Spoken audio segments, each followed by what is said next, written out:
My name is Natasha Delany, and this is episode 14 of the Indigenous Projects and Events Speakers Bureau. What is Indigenous Projects and Events Speakers Bureau? So, the Speakers Bureau is a place where we have Indigenous peoples from across Turtle Island who share their voices, who share their expertise, who share their wisdom within various industries. There's beauty, there's construction, there's entrepreneurship and leadership, there is health, just such a variety of industries and different levels of expertise. And so I'm so excited to introduce our speaker for today, our guest, who is Mike Lapierre. So, Mike Lapierre is an Indigenous entrepreneur and leader from Pickawaka, Pickawakanagan. Sorry, Pickawakanagan. Can you say that for me? Yeah, Pikwakanagan. Pikwakanagan First Nation. He is the founder and president of Frontline Utilities, which is a full service equipment rental and contracting company that operates across Canada and the United States. Mike began his entrepreneurial journey at just 15 years old when he pitched his first business plan to a bank and secured a startup loan, which is something I did not know about you.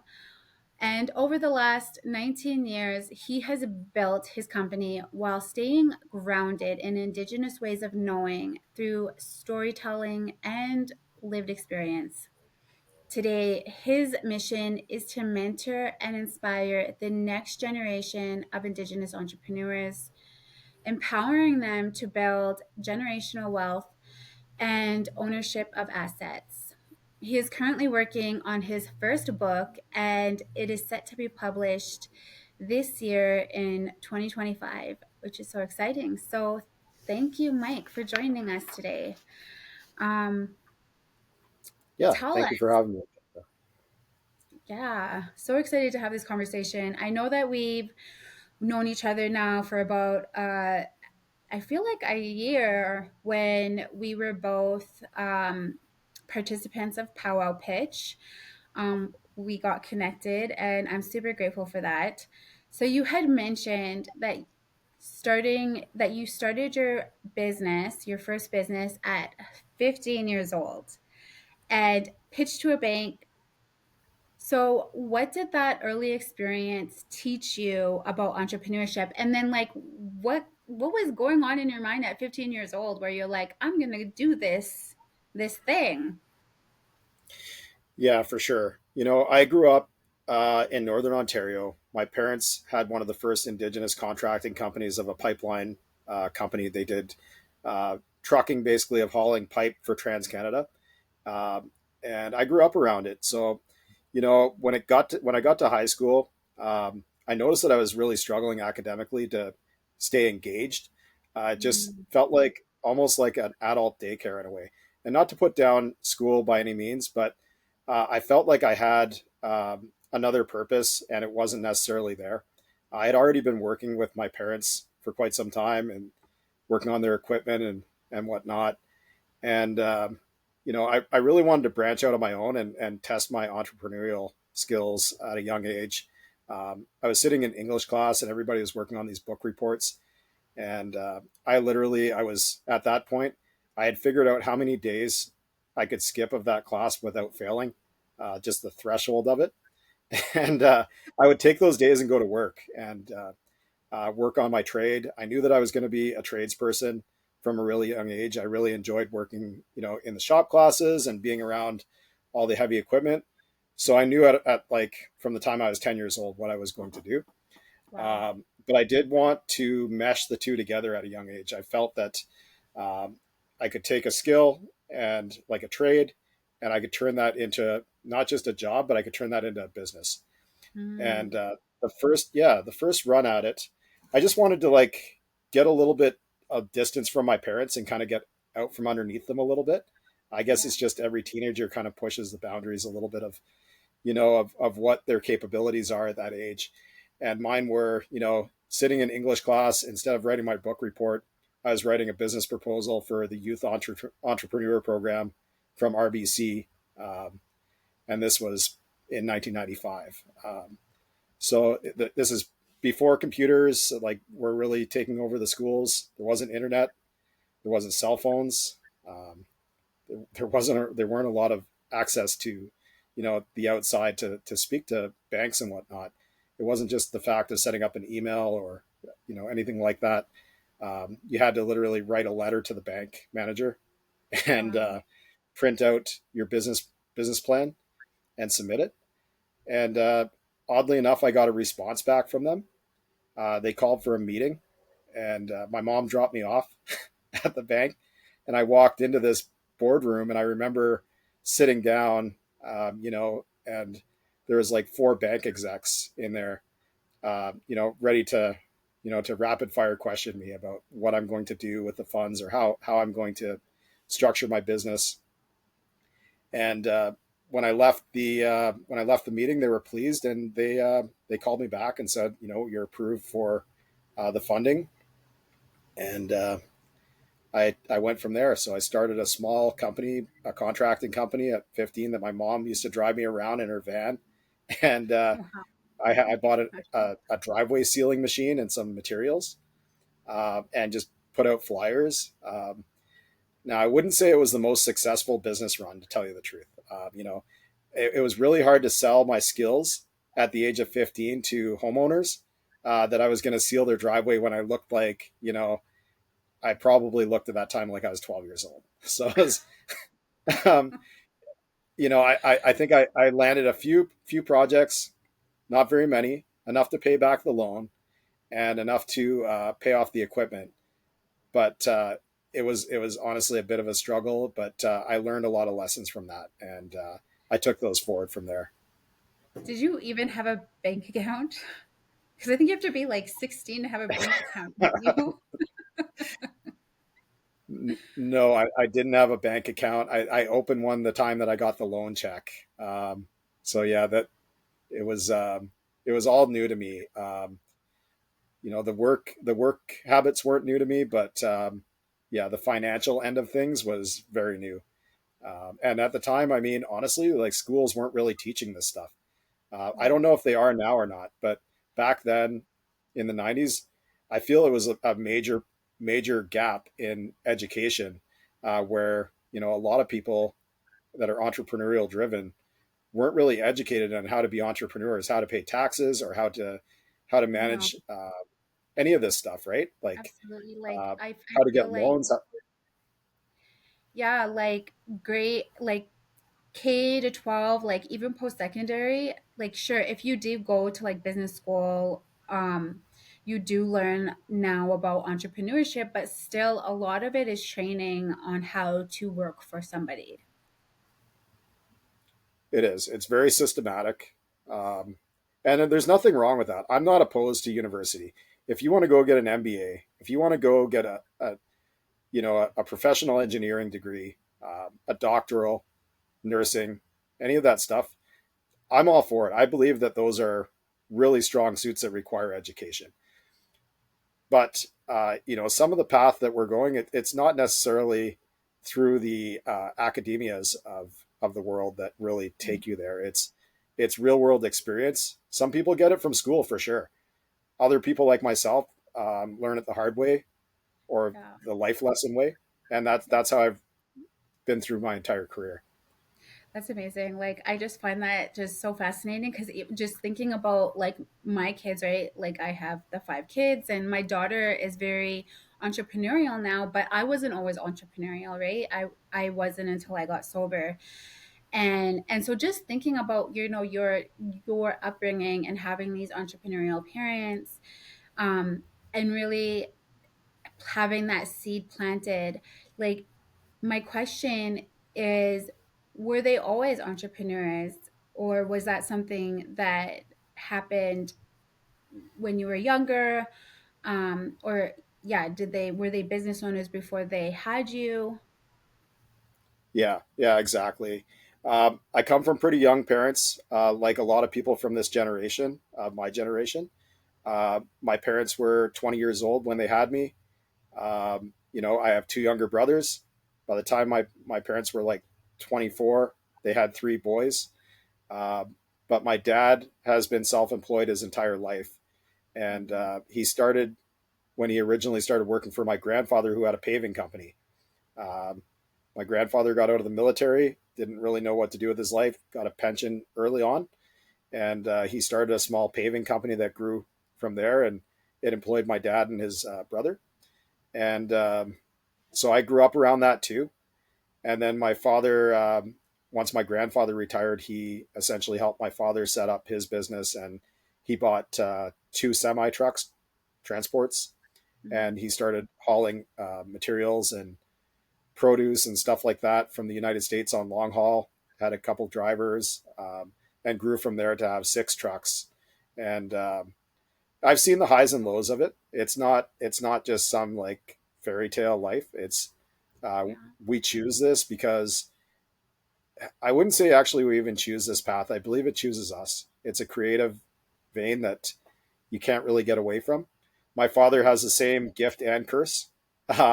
He can't work for somebody either, but he's a really great mind and he's super creative, and it's part of in our DNA of survival, and um, that's just what I've always known. So taking those lessons, you know, I tried to conform to a regular job once I was done high school, um, which was a whole other thing. I barely made it out of there. I moved out west to even get further away and try to learn, learn a little bit more about myself, and go on a little bit of an adventure because I was born and raised in the same small town that my Yeah. parents were born, and my grandparents and my great grandparents. Yeah. So I mean, exactly. Like growing up in Northern Ontario, I'm sure was not easy in this small town. So, how did your upbringing shape your drive and resilience as an entrepreneur? And then, like, did you live in an Indigenous community or were you off reserve? yeah. So I grew up off reserve. However, we're surrounded by reserve lands. Northern Ontario is ancestral land to myself and many other bands. I'm a Gonquin. Um, there's Ojibwe up there. There's Iroquois. There's so many different uh, indigenous bands up there. But I grew up in between Mattawa and North Bay, to put it just off the Trans Canada Highway, close to where our ancestral lands are, where my great grandparents and the generations to come were from, the Mattawa Ottawa Valley. So it wasn't a very easy upbringing where I lived. My parents worked really hard, my grandparents as well, but so we were surrounded by people that were even in more difficult times, and also we knew that the opportunities there were very limited. Um, Growing up there, I tried different things to try to make a living. There were no jobs. Like the university students were competing for jobs at Burger King, and it was like I knew I had to leave by the time I was like 14 or 15. I'm like, I unfortunately, I'm not going to be able to stay here and raise my family here. There's just nothing for me. We're in a massive recession back then in the 90s. Interest rates were like 16%. Um, and there was nothing there for me. My parents had enough business to help to generate enough for themselves, but there wasn't really enough for me to grow on at that time. And I couldn't see uh, a, a future there at that current time. So I felt it was good timing to go spread my wings, check out what's on the other side of the country. Since I had never really left there, I'd seen a lot of pictures and videos and stuff like that of Alberta and British Columbia, and Yeah. I really wanted to try my hand out there. Um, so, luckily for me, my aunt worked for Employment Canada at the time in Edmonton, and she faxed my parents' office that there was some job positions in the power line industry in Edmonton, that they were looking for laborers and apprentices. Yeah. Next. So I saved up that summer $500. I packed my truck up and I drove across Canada, and I went for a job interview in Edmonton with a power line company, and they hired me. And How old are you? I was 18. 18. Okay. So, you're kind of getting thrown to the wolves at that time because I can honestly say that I didn't have a lot of life experience outside of my town. Yeah. And now I'm running with, um, all kinds of different people and a different work environment and a different place. Uh, but, I felt that part of my goal was to get that education from the power line apprenticeship, which was 4 years, Yeah. and utilize that education as a launching point for my next business. Um, I knew that I couldn't stay in that job. Even after like a year, I was like, I can't do this. It's I'm all for people that can, but not everybody can stay in that position. It was, I had so many different ideas, and I have a creative side for business that I couldn't stay there. So I knew that I had to do something else. And by the third year of my apprenticeship, I had already started a small business on the side, and I was digging trenches in people's backyards to put power into their detached garages. Wow. And I would do that on the weekends, and it turned out to make more money than my day job. Yeah. After, yeah, it started to surpass it. So by the time I got my journeyman certificate, which was like 6,500 hours I had to put into it, they gave me the raise that I needed for the journeyman level in the power line company, and then I quit that day. I was like, Wow. thank you. But now that I have my education, I'll come back if this fails. And, Yeah. people thought that I was crazy because why would you quit here after you put all this time in to go dig ditches in people's backyards? Well, that's not all what I was trying to do. I had a bigger agenda and a bigger plan than just digging ditches in people's backyards. And it went from there. And that's how Frontline kind of started. Um, and that was around 2005. So Yeah. we're still here So today. so you incorporated in 2005? So I ran as a sole proprietorship at first, and then Yeah. I switched from a sole proprietorship to an incorporation in I think 2006. But yeah, I've been full time in this business for this is its 20th year. Wow. Yeah. So how has it grown over the past 19 years? So it at first it had I started off. I think as I was saying, I started with digging trenches in people's backyards because one of my neighbors asked me if I could dig a trench because the electrician was going to charge too much, and he just wanted some work done for cheap. Uh, Yeah. so and then after that, I thought, hey, this isn't too bad if I could get the amount of work out of it. I think I was Yeah. charging at the time like $200 for these hand trenches that were, like 50 feet long, 2 feet deep. It's not easy work in people's backyards digging ditches like that, but um, I was pretty motivated, and Was it for just you? what's that, sir? Was it just you? Like, so you're It the was one just like me, yeah. then Yeah, dig. I would just do it by myself at first, and I could do two of them a day back then, and $500 a day was pretty good.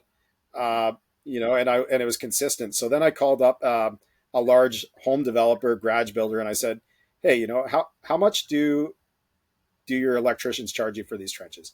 And he kind of gave me a rough idea, and I said, "How about I give you a flat rate for all of them? Make it real simple. I'll take care of everything. Just give me all of them." And at that point, there was a massive housing boom in Edmonton and Calgary. They were building huge developments, like 500 house, whole new subdivisions, Yeah. and they all had detached garages. So I was like, "How many garages do you build a year?" And he's like, "I build 800 of them a year." I said, "I'll take all of them, and you just here's your flat rate." And I pitched it like that, and it worked. And then to keep up with demand, I hired a few more people. Then I bought a mini excavator, then a chain trencher from Ritchie Brothers auction with some of the money, and I just kept rolling it back in. And then one day I was in working in an alley, and oddly enough, the cable company Shaw Cable, which is now Rogers Communications, which was Shaw was a great Alberta company, phenomenal, had a great run in Alberta, and it has a legacy there. But one of their construction managers stopped by and just saw me randomly and said, we need a company um, that that can replace the lines to the houses. Do you think you could do that? And I said, absolutely, we could do that. So, not really knowing what I was getting into, I had a brief meeting with Shaw Cable, and they were interested in what I could provide with services. Plus, I was falling back on the education of being a journeyman lineman as well.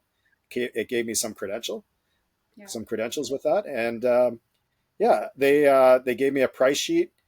We agreed on we agreed on the service agreement, and they handed me 3,000 purchase orders. Uh, uh, so like the work orders for all these addresses that needed lines uh, replaced going to the house from the pedestal or the box in front. And you have Um, no prior experience to this specific work. Not so much with cable TV or TELUS, no. I was familiar with roughly like underground utilities, of course, but and I power, but this is something new. Not Graham McEwen, Grant Cardone. I believe I can't remember the exact wording, but it's like say yes and then figure the rest out later. I Something love like that. Yeah, that. Yeah. yeah. No, absolutely. You say yes to everything and figure out the rest later. And we did. It turned out that we were able to do 5 to 6 of these replacements a day just to throw the price out back then, and it's pretty wild. But it was like $1,500 per work order, and we were doing times 5x on that. We could grow off that, and that was with 3 employees. Wow. So a week later, after we signed that agreement, they dumped off all this material at the storage yard that I rented, um, and it was a challenge, and we got it off the ground with a small team, and built up from there. And as the years went on, we built up to close to 30 employees seasonally, and operated under that Shaw Cable contract for around 8 years. Um, yeah, so it ran its course, and then we pivoted onto TELUS and SaskTel, and some bigger projects at the time, and grew into that. Um, so that's essentially what brought me through the first decade of Frontline, and it was able to carry us through the financial crisis too, which was really cool, because as you know, like if you remember, Natasha, the financial crisis was a massive hit. Not really as much for Canada, but the United States was like underwater. It was Mhm. awful. Um, it had huge negative implications to all kinds of people down south of the border, which had a ripple effect onto Canada. Mm. Even though it wasn't our problem in Canada, it kind of became our problem. But with every crisis, there's opportunity, and Yes, I think yeah, that's something that like most people, not just Indigenous people, like most people in the world don't understand is that like when there's chaos, when there's like crisis, that is usually the best time to act. it is. It is. Um, I've found that the best years of my career have been when we're in a recession or close to one. Mhm. Um, it just strangely works out that way. For us, during the financial crisis, we were able to, the dollar went to parity in Canada, which was really cool. I don't think it ever happened again. I'm not sure if it will happen again in our lifetime, but it was a dollar for a dollar, and then even above that at the time. Um, Yeah. so what I did was we accessed some low interest financing, and we started upping our game a little bit by purchasing new equipment in the United States that was discounted because of the lack of work down there, and the recession that was going on. So we had essentially a 40% discount on new equipment, low Wow. interest, and a dollar at parity. So you still have all the work that you need. So you've got a recipe right there for a really good run of success. Um, that window was just enough to help us uh, break through to the next level. Yeah. because we end up spending, I think that year, 600,000 in machinery at parity with a 40% discount. And we were able to run it for an additional 3 to 4 years to pay it off. And then we became equity heavy, um, where that equipment actually rebounded and our dollar sank in Canada. So you Mhm. gain the 30% on the dollar and you gain the 40% on essentially equipment was worth the same that you paid for it after you used it for 3 years. Um, Wow. I haven't seen very many opportunities like that happen again. But again, it's just one of those things where if you can take a crisis and you can turn it into something positive, there's Seeing those always, opportunities. yeah, there's always something in there. There's always a silver lining in there. Yeah. And Yes, I that's, love that. I love that saying that there's always a silver lining, and that is a testament of a true entrepreneur. yeah, yeah, yeah, So you've said that your mission is to motivate and mentor the next generation of Indigenous entrepreneurs. What does that look like in practice, especially with how many times that you've had to pivot um, your company as you've grown to scale? And as you look forward into the future of Frontline Utilities? yeah, for sure. Like what we've started to do in the last 3 to 4 years. Personally, I have taken on an agenda to. I've been doing a lot of consulting with First Nations in regards to consent, um, you know, uh, economic reconciliation, and equity with large scale projects that are happening on First Nations lands throughout Western Canada. And, that really opened up the door to what I feel the next, you can kind of see the writings on the wall already for Indigenous peoples and where we're going with the trades. We're going more towards our own sovereignty. And I believe that that's the right direction through education and trades and equity in projects and major projects. Mhm. And I'm really starting to put together a program to push that. I'm a firm believer in the trades. I'm a firm believer that you can take a trade and you can educate someone, and they can build a business out of that, or they can sustain themselves for an entire career um, at a living wage, which is great, or above that. They can have a really good life off of it. So I'm a huge advocate for the trades, especially Indigenous peoples. Promoting that wherever I go on any project in Western Canada. I'm really pushing that avenue.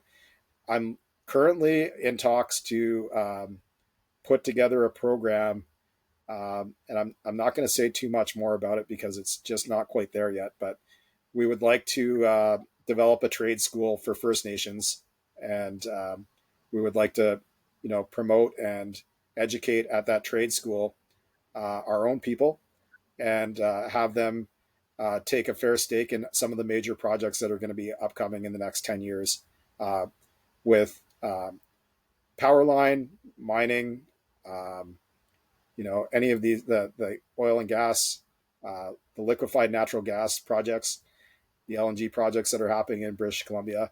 And even there's even more talks about going further than that, where Canada is currently looking at regulating SMRs, which are small modular reactors, which is nuclear facilities that are really small, and they're going to be able to increase uh, power sovereignty amongst nations that are in remote communities in the north.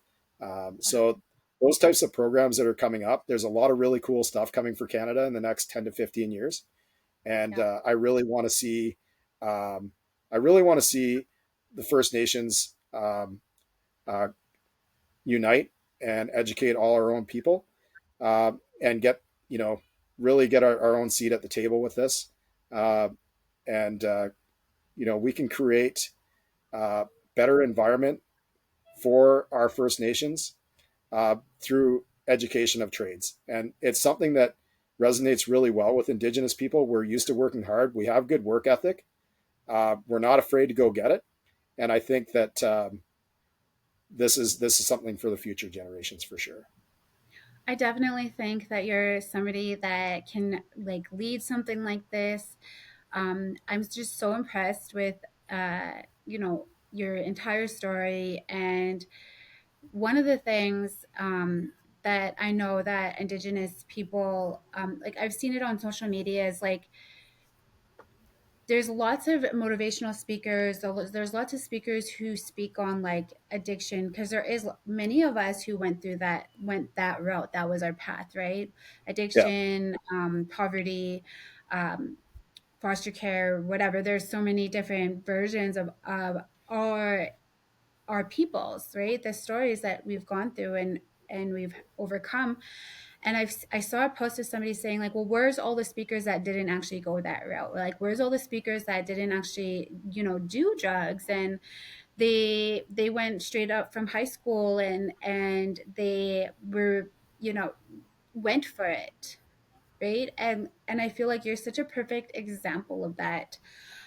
There's so many Indigenous people, young Indigenous people now that are not choosing to go the addiction route, who are choosing not to go into, you know, coping with things in a negative way. And I feel like you're just a powerful testament of that, going that direction, and speaking, being able to speak from that place of lived experience in that way. um, what role do you see generational wealth playing in breaking cycles and patterns for Indigenous families?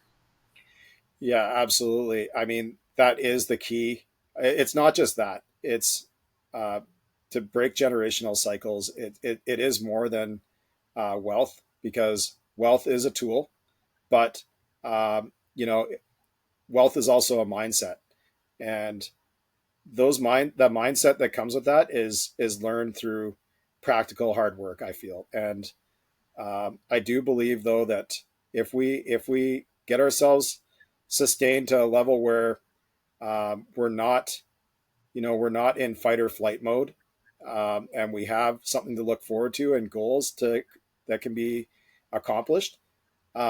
I do believe that that is our way out of these generational cycles. Um, you know, I grew up with it too. Like it plays in the back of my mind every day. It's difficult for me to even think about, and honestly, it was really hard for me to leave home at a young age. Uh, but I did it for survival purposes.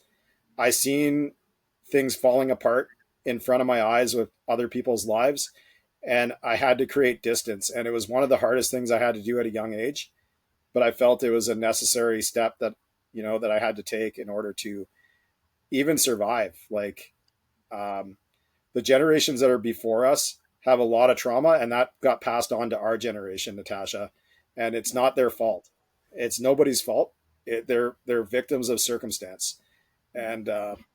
it's yeah, it's a really tough subject. So how I feel about that is I do feel that the trades are a really good structure to get people motivated and out of that. You have a 4 year, essentially an education in that keeps you looking forward to the next step, and Yeah, it's all about taking the next step every time. So once someone gets started, they're more likely to make it to the end, just because every step leads to something a little bit better. yeah, And it's all about hope too. I mean, when you're working, let's say some of these large corporations come into First Nations lands to create these big projects, right?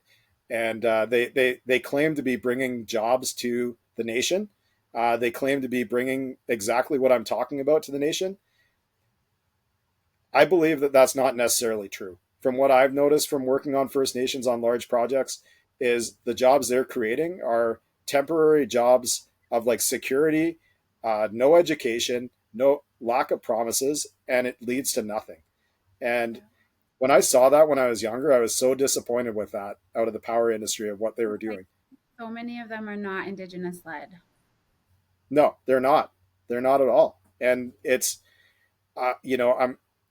I'm not pointing out companies for doing what they're doing, but when they start playing on the fact that they're bringing these ideas to and hope and these solutions to the nations that um, I'm sorry, they're just not, and it's false. It's false. So I would like to stay true to what we're doing, and my motives aren't necessarily coming from a financial backing. They're coming from being able to give back to where I grew up. Yeah, amazing.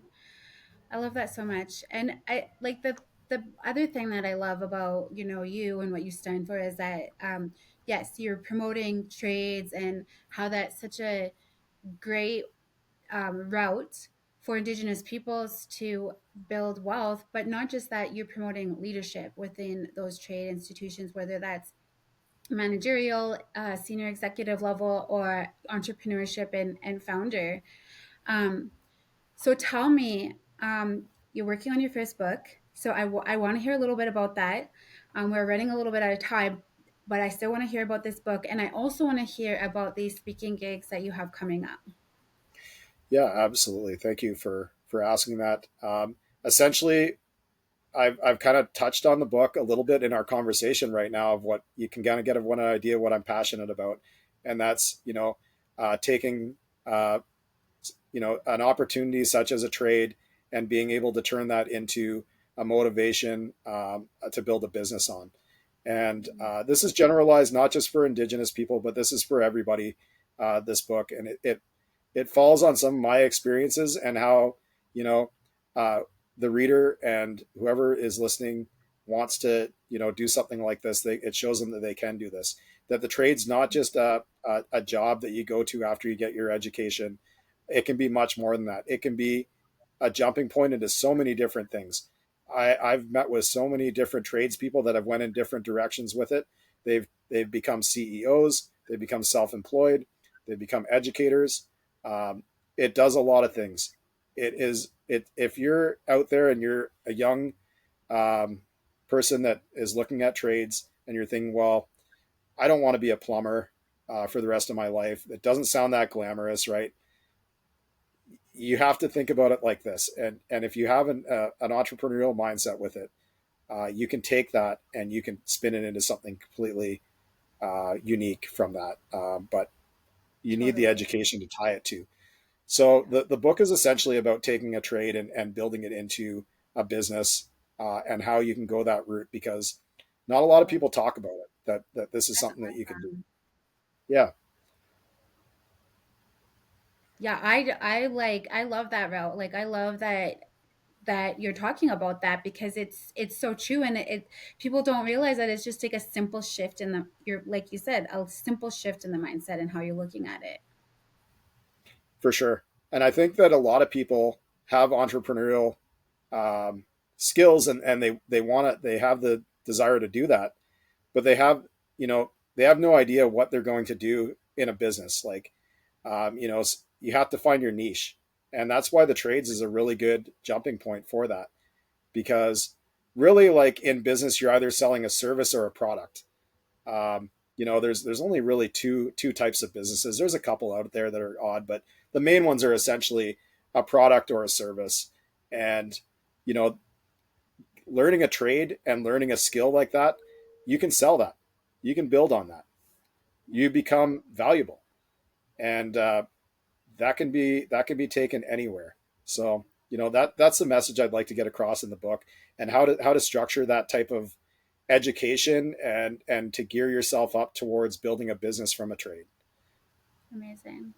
And tell us about your speaking opportunities that have come up. Where are you going to be in the next few months? Yeah. So starting off on October 7th through 9th, I'm in Louisville, Kentucky. I'm speaking at the utility exhibition.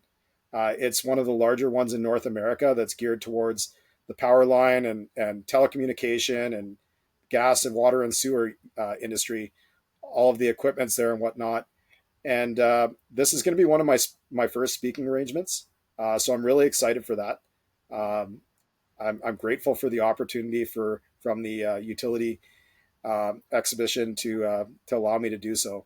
And I'm going to be leading a class of 30 people at first through some exhibits and discussing the topic of hydrovac excavation, which is a big part of my industry and my business. So I'm looking forward to that, and hopefully that leads to more opportunities. I'm trying to get a speaking opportunity at the construction exhibition, which is in Las Vegas in March of 2026. So I'd like to work towards that. It's something I'm passionate about. I enjoy educating and getting the message across, and that's what I'm going to continue to do. And I am also interested in looking for speaking gigs in Canada that promote Indigenous trade and Indigenous entrepreneurship. Amazing. Well, thank you so much for joining us today. And if anybody is looking for any organizations, any companies across Turtle Island that is looking for an Indigenous speaker that speaks on uh, this specific industry, please visit www.indigenousprojectsevents.com and check out Mike. Thank you again, Mike, for joining us. It's a pleasure Thank you. talking to you. You too. Great. And like and subscribe. And we will see you guys again soon.